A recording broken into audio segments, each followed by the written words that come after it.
আচ্ছা ব্যবসা বাণিজ্য যদি করবি তো কয় টাকা লাগবে ক? চেয়ারম্যান সাহেব 5 লাখ টাকা দিলে ছোটখাটো ব্যবসা একটা শুরু করতে পারতাম। 5 লাখ টাকা নিবি, সমস্যা নাই তো।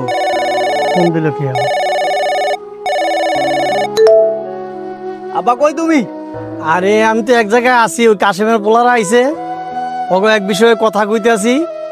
আচ্ছা তুমি জেনি চেনে থাকো, আমার টাকা লাগবে 10,000, চালু করে পাঠাও। কি কয় টাকা লাগবো?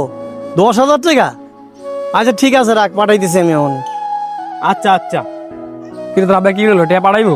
পাঠাবো না মানে নগদ পাঠাই দিতেছে, দাঁড়া একটু দাঁড়া। ও তো তাহলে খাওয়াবি নাকি? হ্যাঁ দুমায় খাওয়া ইসকা। আচ্ছা চল চল চল। চল।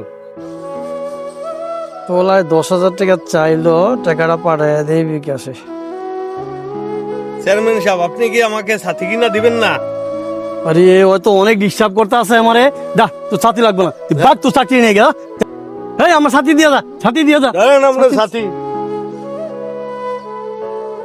তো বলে গিয়ে আমার ছাতার কামড়াটা গেল গা। এখন ক তোগুলো কি করতে পারি? কাকা জানেনই তো এই দিন দুনিয়ায় আঙ্গো কেউ না, এর লেগে আপনার কাছে আইছি। যদি কয়টা টাকা দিতেন ছোট বাইডারে লইয়া ব্যবসা বাণিজ্য করে খাইতেন। আচ্ছা টাকা দিম 5 লাখ, তোরা তো আমার নিয়ম জানোসই। আচ্ছা কাকা আপনার নিয়মটা কি? নিয়মটা তো জানি না।